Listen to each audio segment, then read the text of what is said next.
Hello and welcome to Gamerzine TV, the show that's packed with more game than a pheasant hot pot. This week we get comically excited about Gears 2, all because of this epic preview. Gotcha.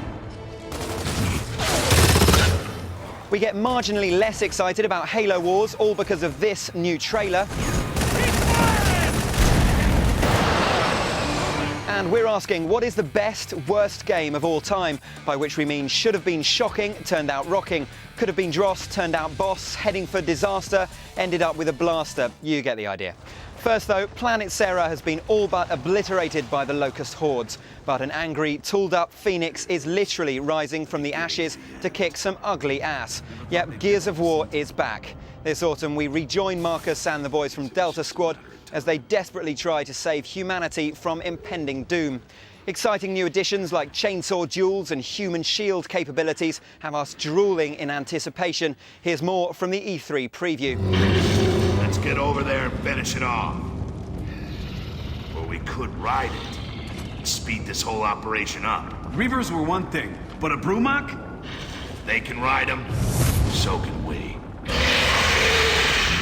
Next up, it wasn't the big Bungie announcement we were all hoping for. If Halo 4 is on the horizon, it's still just out of view. But E3 did throw us a bone in the shape of a Halo Wars preview.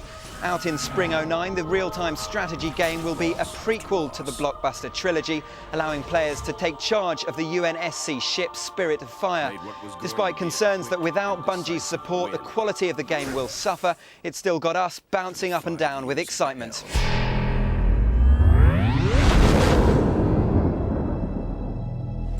Now it's time for our rundown of the best, worst ideas. Brilliant games that should, by rights, have been awful.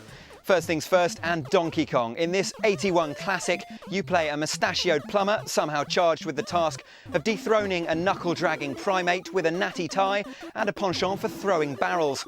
On paper, it sounds pants, but this was Mario's first appearance in the Nintendo universe, and it's directly responsible for creating the company's most beloved characters.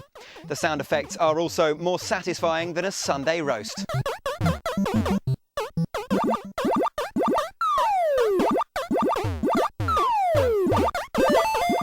Now, Pac-Man. At first glance, it's a game based on a hungry pie chart, running around a room while trying to avoid a group of malevolent jellies. We're not entirely sure why the game is so exciting, or why we still want to play it 28 years on, but it doesn't look like anyone's prepared to stop now. 2007 even saw the first Pac-Man World Championship, crowning Daniel Borrego the gaming world's best Pac-Man man. Burning rubber into second place is Crazy Taxi, in which you drive a taxi around for money.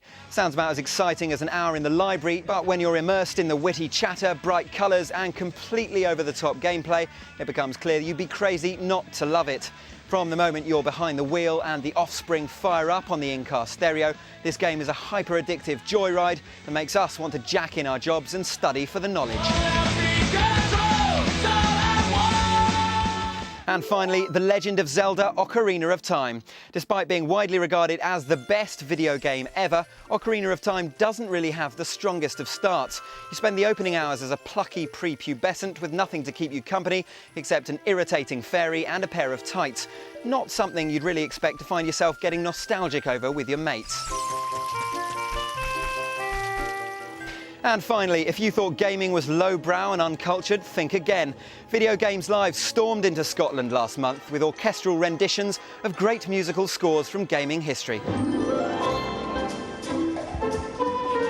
We caught up with the mastermind Tommy Tallarico to find out what it's all about. We've really seen the evolution from going from bleeps and bloops to using real orchestras and live music. So our goal in creating Video Games Live was really to show the world how culturally significant and artistic video games have become.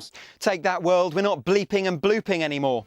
Next time we're celebrating the Olympics by shot-putting games consoles. No, seriously. Join us then, and in the meantime check out Gamerzines.com for all the latest gaming news.